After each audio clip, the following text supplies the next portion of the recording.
What's going on, everyone? Brody here, back with another, no, it's not a PSA return video. It's a bit of PSA grading news. So if you hadn't noticed, in the last 2 weeks, PSA have actually updated the grading scale on the website. They've changed the PSA 10 centering scale.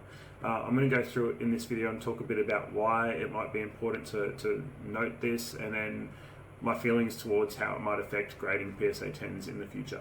On the front, used to say the image should be centered within a tolerance not to exceed approximately 55-45 to 60-40. Now that's the key thing here. So between 55-45 to 60-40 was where it was at. Now they're saying the tolerance is not to exceed approximately 55-45% on the front. So basically you've got to get within that 55-45, or they're just going to, it's going to be, at least the centering is going to be marked down as a PSA 9. But someone messaged Nat Turner, the president CEO of Collectors, on Instagram, and basically asked him about the centering and if there'd actually been any changes. So I'm going to read this out. I'm going to put this up on the screen and you'll be able to see it. So Catch 'em All Collectibles and Liao Cards, so shout out to them for this. So he said, "Hey Nat, was there any changes in the standards for centering? People have noticed that the language for the PSA 10 standard has removed mention of 60-40 on the front, just like I mentioned. It now states not to exceed approximately 55-45% on the front." And so Nat says, "No change in day-to-day, just updated language on the website. That's how we have been operating for a very long time, so needed updating." I find that really interesting that he said that.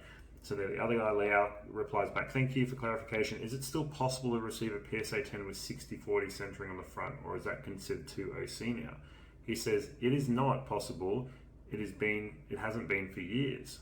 So weird, really funny that Nat, the president and CEO, I think he's president and CEO of Collectors and PSA, has come out and said this. I don't think this is going to be too much of a change for people who generally try to send the best of the best cards to PSA. I think they're still going to have some leniency, like just the wording around approximately, just using, like, not being concise.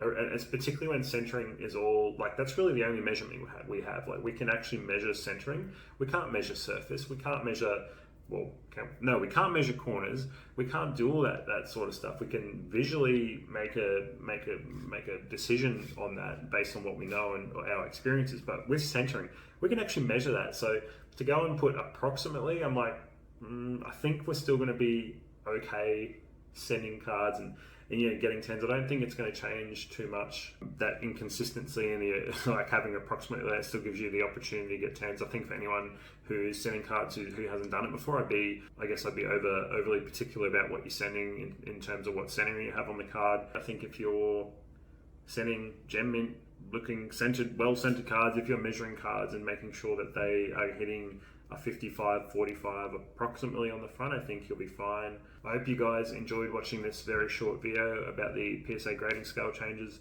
I definitely will still be sending cards. I'll still be looking them over before I send them. I don't know if I'll be taking too much interest in the changes. I don't think I'll be too worried about it. I'll still be checking over the cards, but I'll be sending whatever I think's a PSA 10 worthy copy. So hope you enjoyed it, and I'll catch you all next week. Bye.